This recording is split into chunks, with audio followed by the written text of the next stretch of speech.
presenters. Welcome, Terry. Thank you. So I'm going to first put a couple of slides just before the award presentation. I just want to thank the large participation for this category. This was the largest category for the number of participants. We have around 229 posters registered in this category, with participation from 21 countries, most of them from Latin America, of course. So there was a lot of work for the judges. We have an excellent team of judges from all Latin America that help with the evaluation of all the posters. Here are the heroes that take very seriously the task of checking the science behind every one of the works that were presented. I thank them from my heart, because it was a really hard experience, but I guess that ours was experience that was very fun at the same time. So thank you very much for your participation. And now I will give the mic to Terry to present first the honorable mentions. Please, Terry. Yeah, so first I want to say hello and to congratulate everyone on their excellent work. I was very glad to be invited to participate in the recognition of this terrific science by a wide range of young scholars. So I will first announce the honorable mentions, and I will state up front, I'm going to do my best with the names. So please forgive me if I say it in a way that's less than recognizable. I will do my best. Okay. The first honorable mention is to Gaston Maggi from Argentina for SIRS detection of pyrazinamide-resistant Mycobacterium tuberculosis using gold nanowells. The second honorable mention is Marlene Velasco, the modification of PDMS mediante radiación con ASA EGDMA por el metido simultáneo. That one was not translated, but I think you can read it. Okay, the third honorable mention is Ivan Venezuela Jaramillo. The use of MOFs como un eficiente adversante de chumbo na agua. The fourth honorable mention is Jose Calab Martinez Loyola, effect of organometallic functionalization of hollow spheres, supports on low platinum content nanocatalysts, a first approach to alkaline water splitting.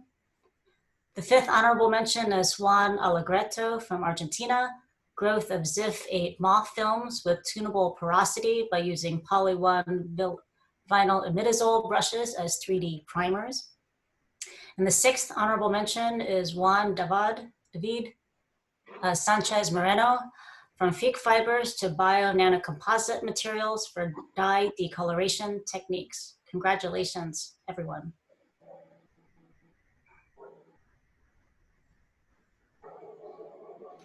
The second prize for Best Poster, which is sponsored by Springer, is for Dion Luisa de Silva from Brazil.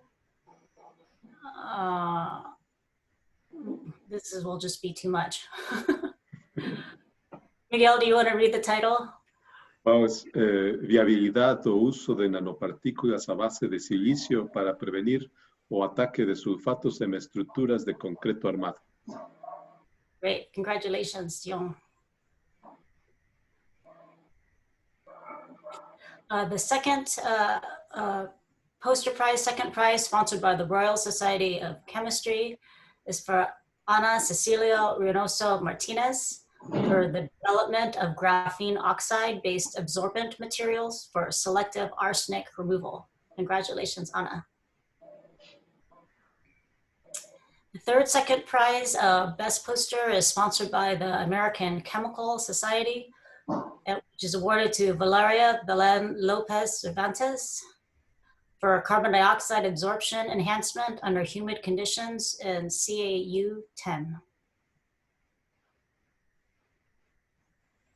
And finally, the first prize for Best Poster, which is sponsored by the American Chemical Society, goes to Jessica Orcudia, who wants to be a medal.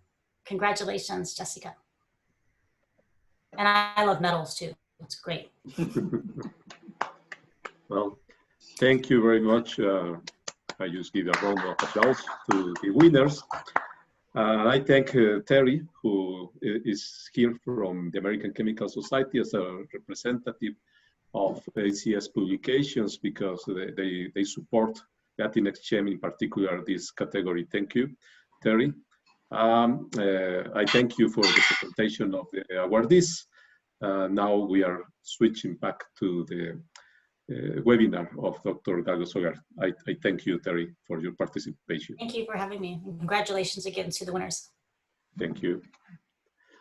Well, now I will present today's speaker, Dr. Galo Soler Illia, who is from the Instituto de Nanosistemas at the Universidad Nacional de San Martín, Argentina. Let me talk a little bit about Dr. Galo. His passion for chemistry started when he was 6 years old, while doing his first experiments almost burning his childhood house.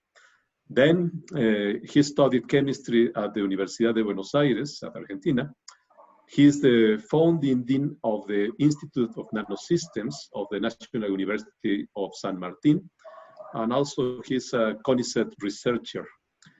He is an associate professor at the Faculty of Natural and Exact Science of the University of Buenos Aires. He has also worked in the National Commission of Atomic Energy. He was an invited professor at the Pierre et Marie Curie University in France, the University of Melbourne and Australia, and the Osaka Prefecture in Japan. He is a member of the National Academy of Exact and Physical and Natural Science, and a very successful science disseminator in his spare time. He is devoted to the design and preparation of smart materials. He has more than 170 scientific works published, cited more than 12,000 times. He has an H index of 46. He has also 3 science dissemination books. He has directed 13 doctoral theses. He has received several awards, such as the 2006 and 2010 Jose Awards, the National Academy of Exact Physical and Natural Science Award, the 2013 Platinum Connex Award in Nanotechnology, among other honors. He is also a member of the Editorial Advisory Board of Chemistry of Materials, a journal published by the American Chemical Society, and also of the Journal of Soil Science and Technology, published by Springer. He is the co-founder of Hybridon, a startup dedicated to valorize knowledge in Mesoporous hybrid materials. And today he's going to be talking about our programmable nanosystem. Thank you very much, Galo. I switch the presentation to you.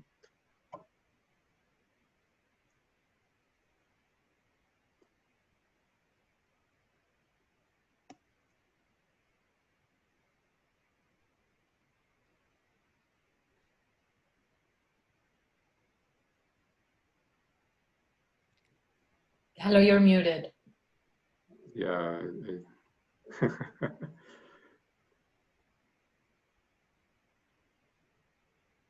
Okay, he's not hearing. Oh, yeah.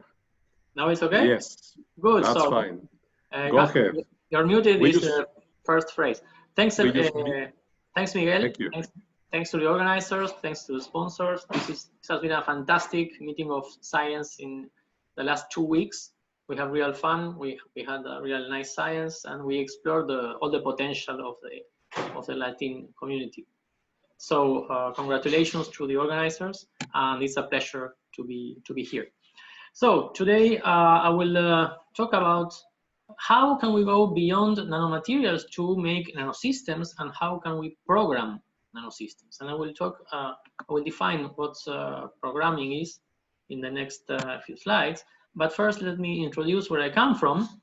I come from Buenos Aires, Argentina, a very, very nice and modern city.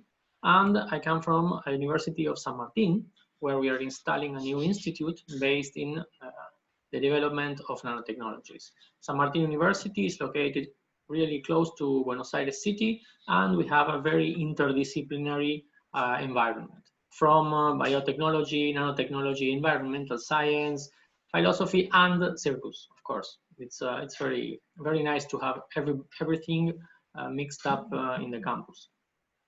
So what I will talk about today, I divided my lecture in my presentation in 3 parts. First, a brief definition of terms: which are nanomaterials, where is a nanosystem, and how can we control these nanosystems. And then I will work in showing you how mesoporous materials, which is a special kind of materials in which I spent 20 years of my life, more or less, are very interesting as nanosystems, because they're very easy to control, easy to make orthogonal chemistry on them, and easy to have real fun tuning their properties. And finally, in the last part of my talk, I will show you how to encode, how to program structural information inside those systems to give them a sort of intelligence. Let's say a sort of reactivity to environment, adaptability to environment. I will focus this presentation with a general overview. I won't go in details, but you can ask any technical details you need in the questions and answers. So let's make a definition: smart nanosystems. In smart nanosystems, our systems are composed by several different nanomaterials and molecules put together, put nearby, that can react and that can adapt to external stimuli or to the environment.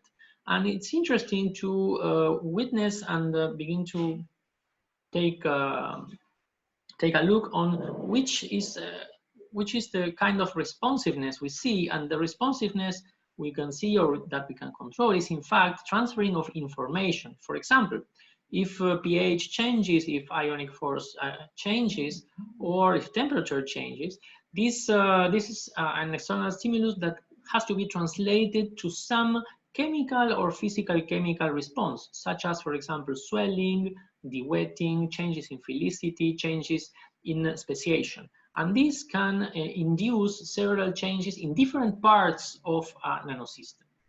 Another interesting feature of smart nanosystems is that they are autonomous, meaning that they are self-built, self-constructed, and self-consistent. They have all kinds of different regions, of different pieces composing this nanosystem that can interact with the environment in an autonomous way. It means that they are not connected, for example, to electrodes or to a circuit. So in fact, we are trying to replicate living systems in a very rough way, but we're going in that direction. So how can we program these nanosystems? By imparting several properties and by tuning very finely properties in the whole nanosystem, to imparting different properties to the different parts of the nanosystems, and these parts then can interact due to the different interactions and the different features of each one of these parts. And the sum of the effects is better than the effects themselves. So we have in nanosystems that are programmed a synergic effect of being that the actual response is more than the sum of the isolated responses. For this, in order to take place, we have to be able to put multiple components in a nanosystem. We have to control very accurately this architecture of these systems from the inorganic or the molecular way. We need to make chemistry at different scales, and we need to encode several information, I will show about this, in the structures, in the sequences, in the composition, and the location of these systems. Of course, in order to be able to do this, we have to be very good chemists, very good synthetic chemists. We have, in order to build the structures, we have to be very good materials chemists in order to determine and characterize properly the structures. We have to be very excellent physical chemists to understand what's happening. And also, we have to develop new models in order to try to understand and predict and then design these materials. This is what I will elaborate in this presentation in the next slides, giving some selected examples of my research. So, where are we now? Now we are going to, now we passed from the first generation of nanomaterials in which we were interested of linking properties to composition, but also to size and shape. And these materials are already commercial. They are sold by tons. They are working in the QLEDs in our televisions or in catalysts or wherever. Now we are here, more or less, in the second generation of our nanosystems, in which we combine, for example, a nanoparticle, a cloaking coating here, and coating with different, for example, organic polymeric valves or antibodies. Combining all these species in a well-defined nanosystem is what we are doing here. And where are we going? We are going to try to replicate living systems. How do we materials chemists cope with this?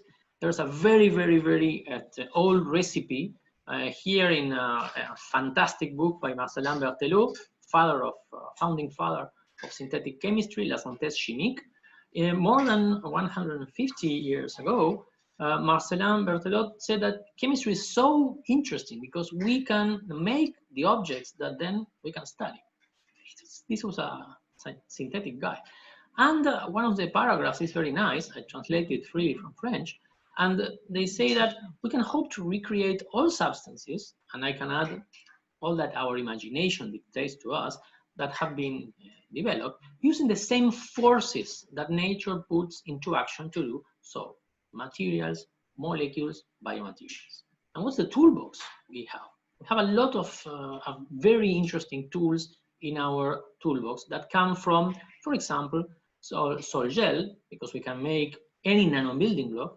We can use the tools of self-assembly or soft matter, all the forces that can be directional, non-directional, long range, short range, mediated, for example, by the physical chemistry, by effects, by electrostatic effects, by local effects.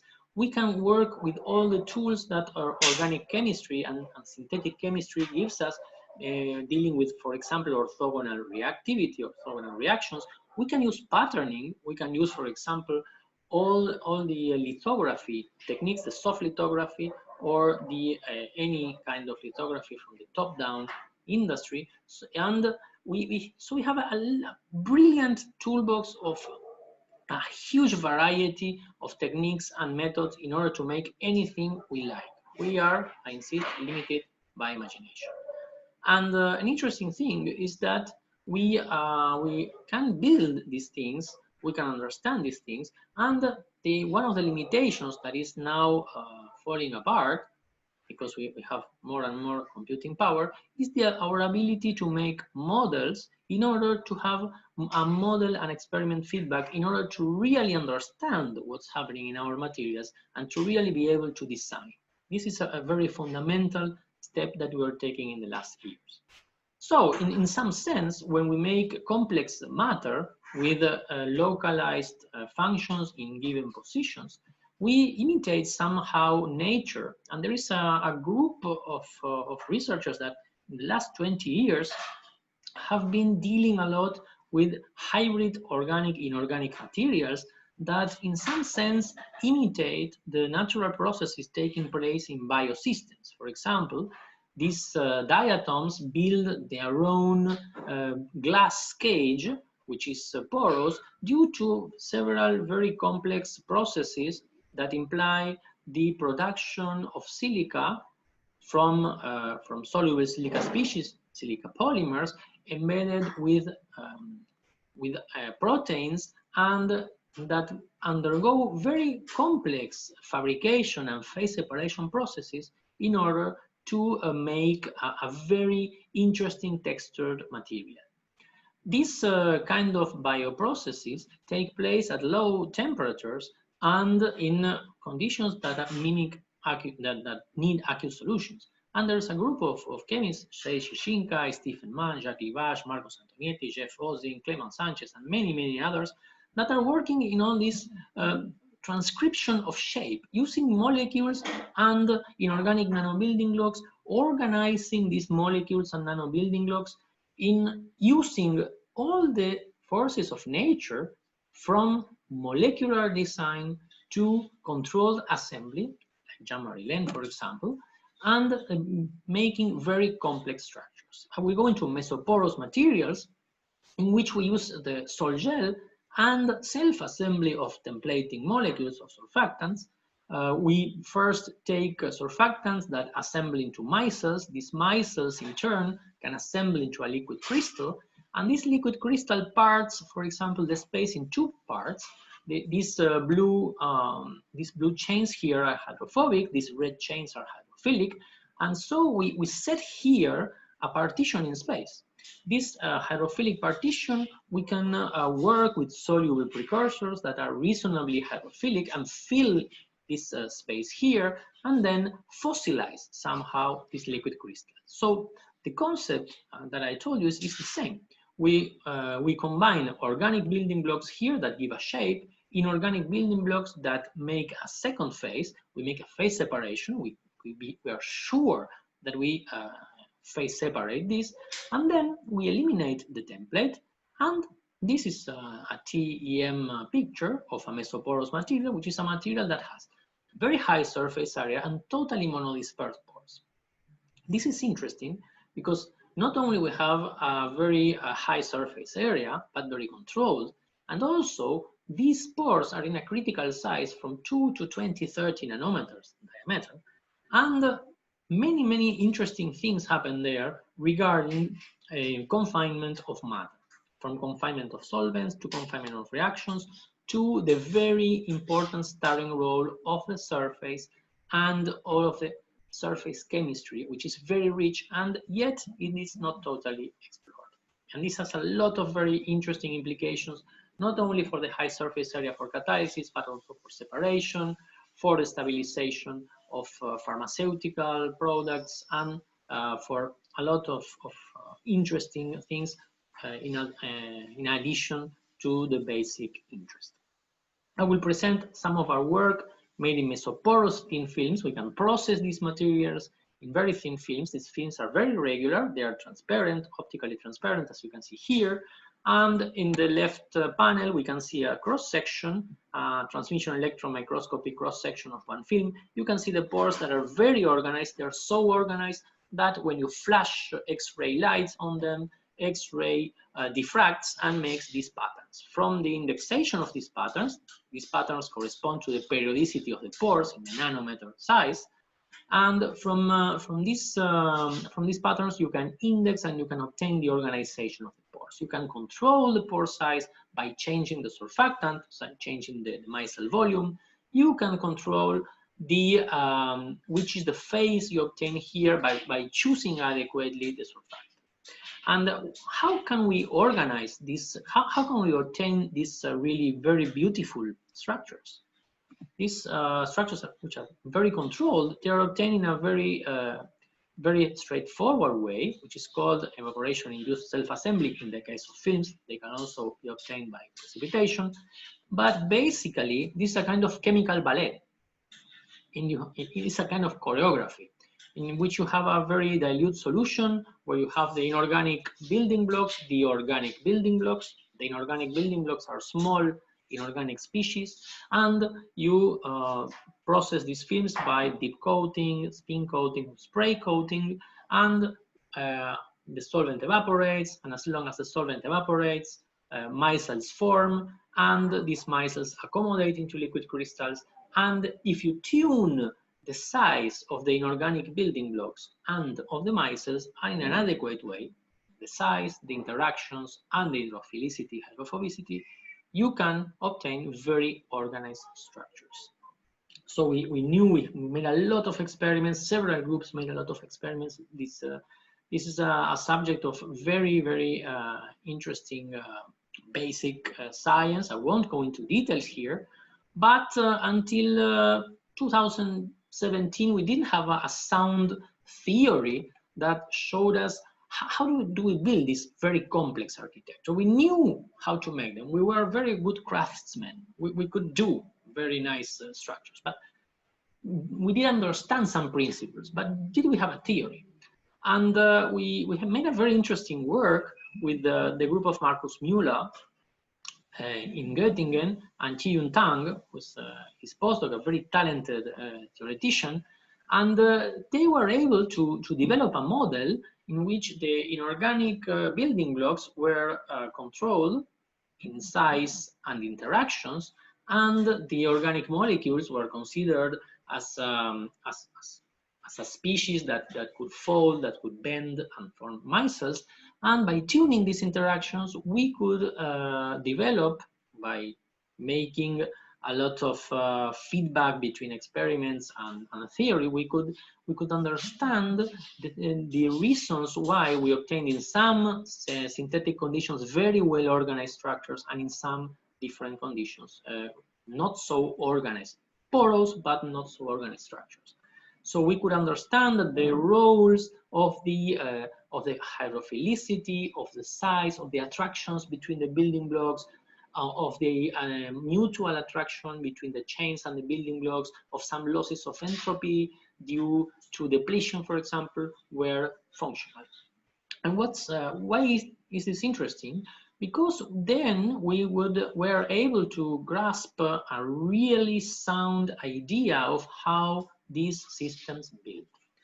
So with this in mind, with this theory in mind, we were already developing with the group of Masahide Takahashi in Osaka, we were developing some very controlled building blocks which are LDH, layered double hydroxides of variable size between 2 and 50 nanometers of a variety of compositions. And then we use somehow this nano building block approach to obtain a very, very wide variety of these mesoporous materials that was previously not accessible. Why? Because instead of working with molecular, ionic, or complex precursors, soluble precursors, we work with particulated precursors. And this began to work. This began to work very efficiently. So efficiently that we began to exchange information between Japan, Argentina, Brazil, and Germany, and try to understand which was, for example, the critical variable that was useful to get very nice and organized systems. And we found that, for example, the size of the nanoparticles was very instrumental. Why? Because the van der Waals attractions between inorganic precursors, if these precursors were too big, they will coalesce very fast, and the fast coalescence of inorganic building blocks did not let the structure to organize. So in a very nice run at one Brazilian synchrotron, we try to measure in situ the formation of these organized materials, and the German group, Chi-Yun Tang, told us to try to, with 4 nanometers nanoparticles. These were the best for organization. So we went to the synchrotron, we spent some time tuning the particles, tuning the beam, making the experiment, and of course, very nice, it worked. This is a really nice picture of Masahide Takahashi and Naoki Tarutani, seeing really that these particles organized, and this was theory oriented. We used the theory to optimize the nanoparticle size, and it worked very well. So this is just an anecdote to show you that you can produce very, very exciting science in putting inorganic chemists, hybrid materials chemists, and theoreticians together to make a very, very rich work. So this, and I will switch now to encoding information. How I told you how to make architectures. Now, how can we encode information into these nanosystems to get them stimuli responsive? What's encoding or programming? Giving instructions to these materials. And how can we give instructions to these materials? By tuning the properties that adjust the response to a stimulus. I will show briefly 3 examples of this. How to use optically responsive materials, Perm-selective mesopores, and then how to transduce heat to movement. So let me tell you that with all the rules we learned to make mesoporous materials, in mesoporous material synthesis, you can have a very, very rich variety of materials you can obtain, and a very wide kind of properties you can tune by really simple steps. For example, let's work about pores. We can change the size of the pores, the dimensions of the pores, the interpore necks, etc. This is very instrumental because this is central to the functionality of this kind of materials. Let me show you now what can we do when maybe, okay. Computer has have the rebellion of the machines. No. We have a slight problem with the computer. Well, that's it. Okay. We can, for example, control very, very accurately the pore diameter. And this is the refractive index of one film. It's 1.2. It's a silica film with pores, with high porosity, so the refractive index is very low. When we expose this system to vapors, this is the case of water, we can, for example, obtain this absorption-desorption water curve, and you see that the refractive index changes as a function of the external vapor pressure. This gives us a kind of optical switch. We can change in a narrow, and depending on the pore size, in a narrow range of vapor pressures, you can change 0.1, for example, the refractive index, which is a lot for signaling, for example. What we did was that we make these mesoporous multi-layers materials, and these multi-layers materials give a structural color. This is called a Bragg stack. You see this in courses of physics, undulatory physics. And what you see here is that we have a titania silica mesoporous multilayer, which is porous. What happens to this? This gives an interference color, and when these materials are exposed, this is the reflectivity of the samples, and it gives a maximum of reflectivity at a given lambda, and the lambda is depending on the thickness of the layers and also on the refractive index of these layers. We were able to make materials quite reflective, between 80 and 90% reflectivity in a region of the spectrum. So these films look colored like the feathers of birds, for example. But as these systems are porous, whenever a solvent is present, solvent can go into the pores, condense, and change the refractive index. So this maximum is going to shift. So here we can have a very simple system that changes the optical response in the presence of a vapor. And the interesting thing here is that we are chemists, so we can modify, for example, the surface of the mesopores and put, for example, a molecule on the surface of the mesopores that is hydrophobic. So when you put a molecule that is hydrophobic, these systems change this maximum in the presence of heptane, but don't change it, for example, in the presence of water. So you can really, with these systems, what we observed is that by combining information in three different three different levels of length, in three different length scales, we encoded different informations. For example, the color, where the change was going to be, we encoded it by changing the macroscopic region, by changing the film thickness. We encoded the response here in the size of the mesopores. If you have smaller pores, this curve will go here. If you have larger pores, the response will go here. And finally, we could also tune the surface of these mesopores with molecules and tune, for example, the wettability of these systems and the selectivity. And by doing that, we can select where do we want to see. Of course, you can make a lot of optical devices with these systems. We made very interesting work with several physicists. This is a very interesting system in which we combine a multi-layer, in which we selectively deposit silver into only the titanium mesopores. The silica mesopores are free of silver. And what does this do? This multi-layer is a photonic crystal. It concentrates the field into only one type of the layers. This was designed to concentrate the field in some region of the spectrum in the titanium layer.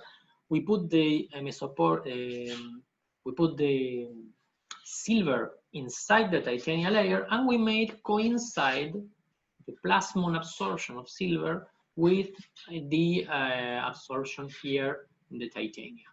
What we observe is that this double effect, they made that the photonic crystal structure concentrates the light only in the titanium mesoporous layers where the silver particles are. So the absorption of light is enhanced for the silver particles, and this is very interesting for increasing, for example, a Raman signal, making more sensitive mesoporous materials that are sensitive, for example, to contaminants. Then we worked a lot with molecule transport. I won't go into many details, but imagine that when a molecule is traveling from one pore to the neighboring pore, the molecule has two constraints. One constraint is the moving in the pore. Moving in the pore has some confinement problems. I won't go into details, but solvent is confined and the molecule is confined as well. The second thing is that the molecules are very near the walls. Whenever you see a molecule, you imagine a molecule wandering around a mesoporous system. Imagine you wandering into a room with people or not people. Imagine that the walls of this room are attractive or repulsive. For example, if you are in a real meeting, not in a virtual meeting, you have sandwiches at the walls or people selling things and you want to go there. So interactions of these molecules with the walls and the presence of necks between the pores are very important. We worked a lot with this, and in collaboration with several colleagues, Valeria Levy and Alejandro Borsiuk, we used a single molecule spectroscopy to determine that there are two regimes of transport of charged molecules, the mesopores, and that these regimes are critically affected by the charge and by, for example, the double layer sitting on the pores. So these are things that are very important to pay attention to whenever you want to design separation systems or catalytic systems.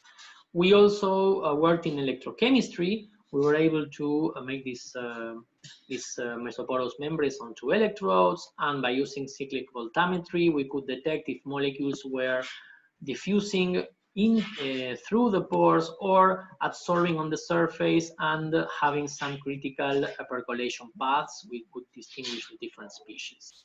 I won't go into such details, but let me end this part by telling how can we program and how can we control really the movement of part of species of molecules inside these mesopores. Basically, what we can do, we can, for example, change the surface charge of these pores by, for example, adding functions.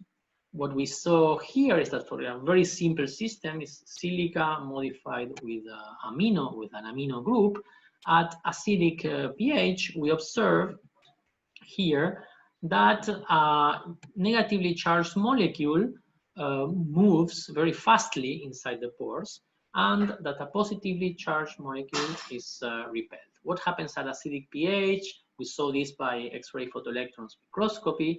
You have charged species here. You have ammonium, and you have silanol groups here that can also be protonated at very acidic pH eventually. So this gives a repulsive electrostatic effect that hinders the transport of positively charged probes and attracts negatively charged probes. When you change the pH, this species deprotonate, and when this species deprotonate, the effect is reversed. The negative groups on the surface repel negatively charged molecules. With this in mind, we designed materials that were surface modified with different groups. We put this into multi-electrode systems, and now we can have with these multi-electrodes different responses of different kinds of molecules passing, and we had a sort of electronic tongue.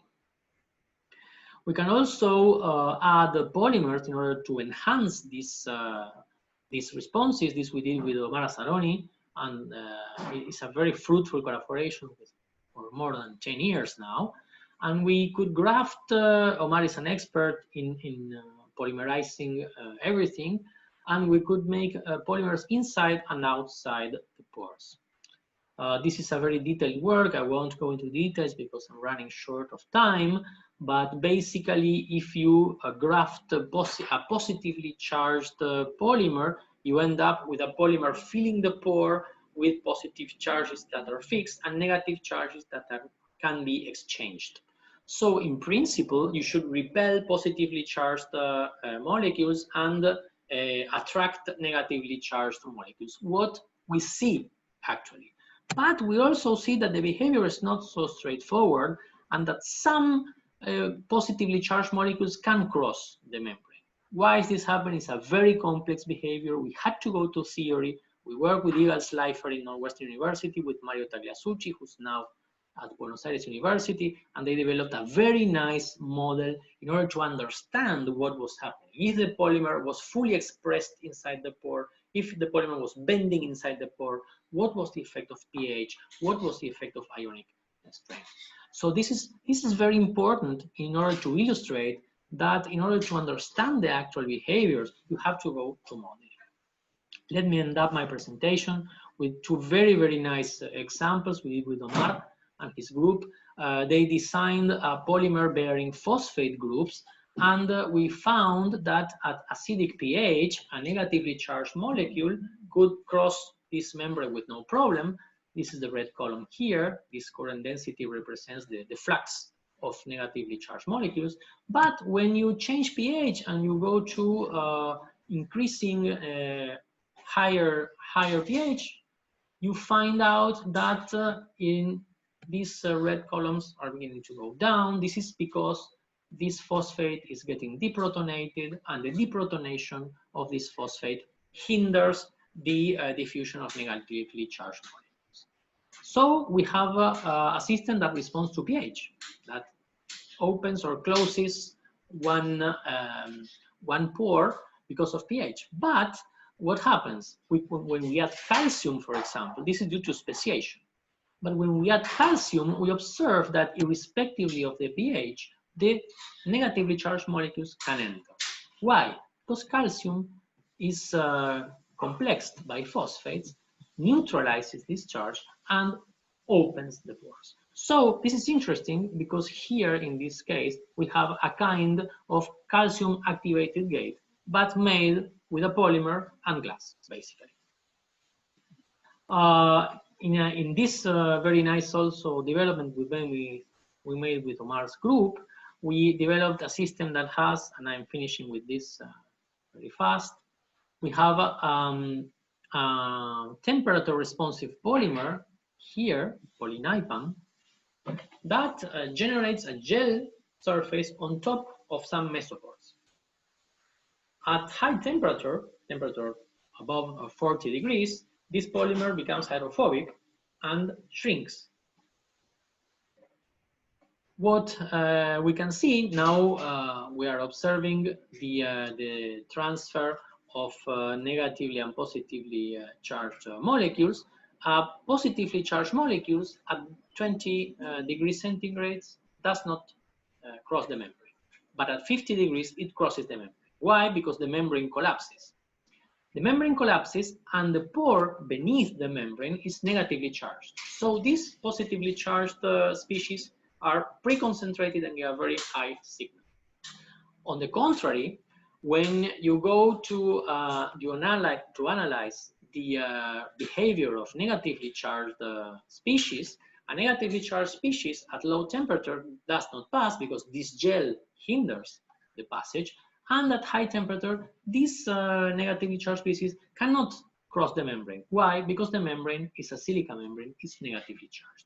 So this is a kind of system that can make a decision, that can make an AND gate. This system only gives way to positively charged molecules above some transition temperature. So this is another way, another example that shows you how to encode this, how to encode different properties by, for example, tuning the type of polymer, the chain length, etc. Now, for finishing, we could also add nanoparticles. We can also heat nanoparticles, make make an assessment of the actual temperature there. This is a very nice work we made with Luis Diaz Carlos in Aveiro.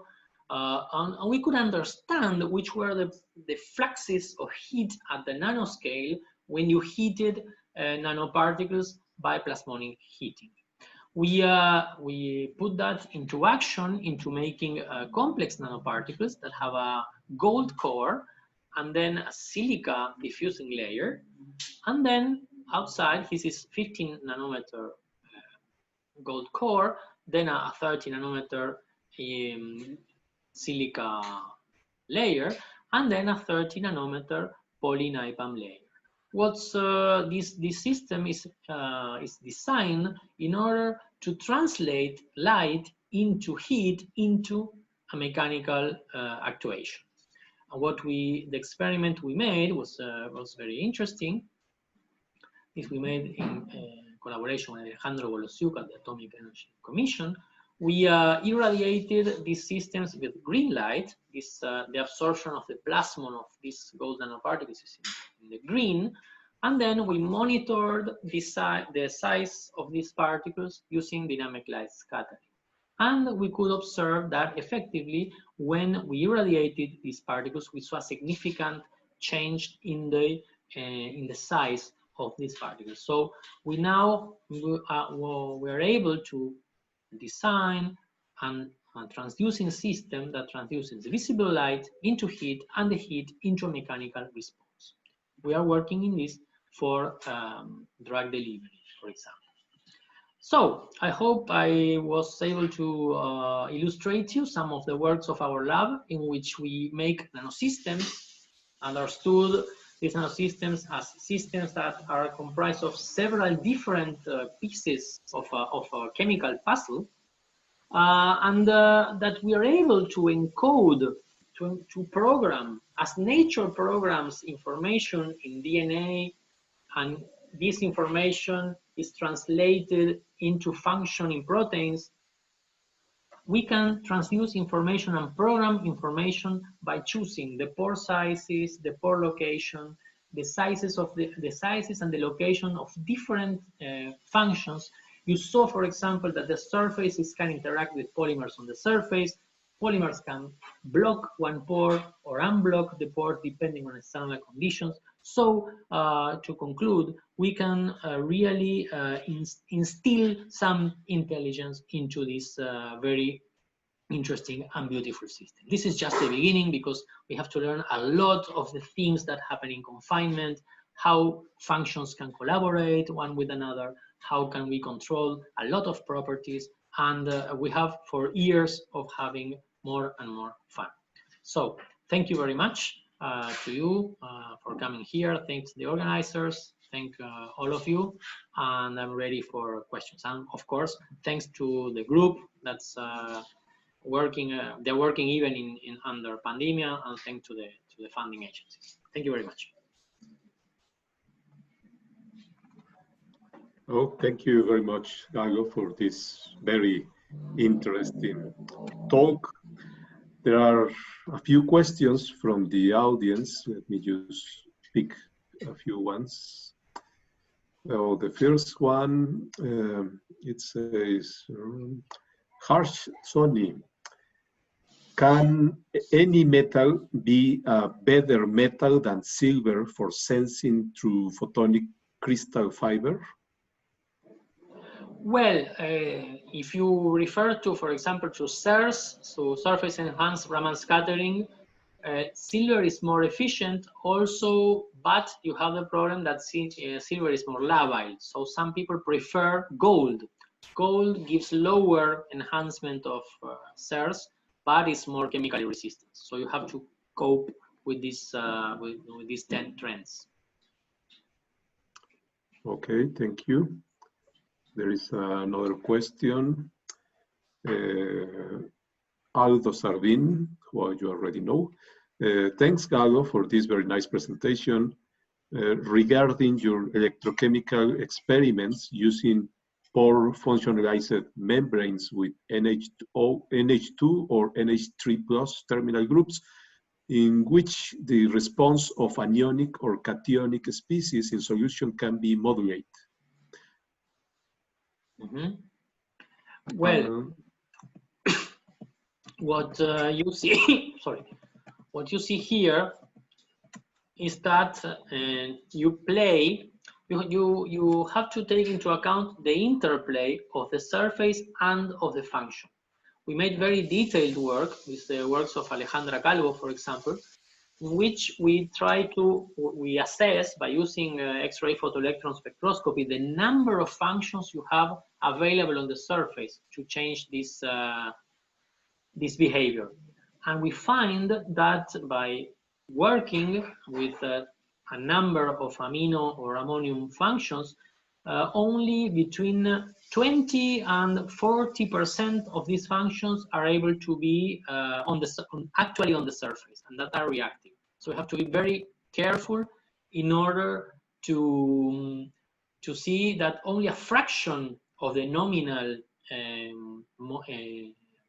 species you use are indeed operating inside the pore. This is why the responses of the Mesoporous systems with the polyelectrolytes that we designed with Omar Saroni have more intense properties. Very well. The same question, how did you prepare the electrodes? They imagine the membranes are not conductive.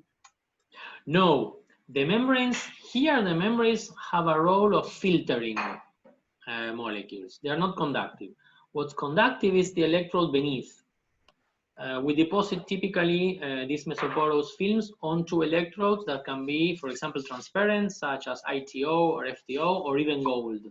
Here, for example, when we made them in these systems, we use silicon technology, and the silicon technology then deposits the people with of INTI deposit layers of gold contacts, and then making very reproducible membranes on gold and having a reproducible gold behavior as an electrode is tricky, but we did it. And so we use the membranes basically as a filter, not as a conductive agent. When the membranes are made of titanium dioxide, for example, we use the photoelectro properties of titanium dioxide, for example. It's another story. I didn't show it. Okay, thank you.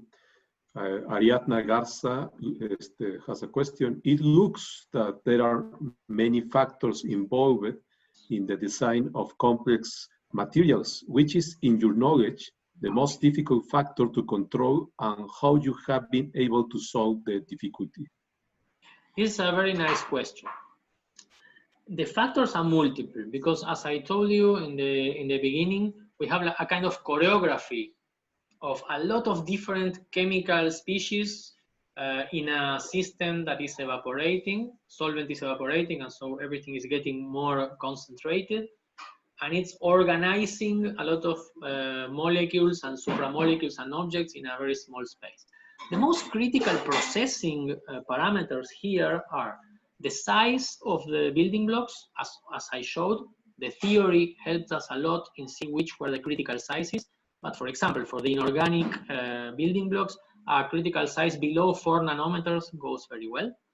Another very important factor is the surface of these inorganic nanoparticles. has to be hydrophilic. This is very, very critical. If they are not so hydrophilic, they will mix up with the hydrophobic part of the organic template.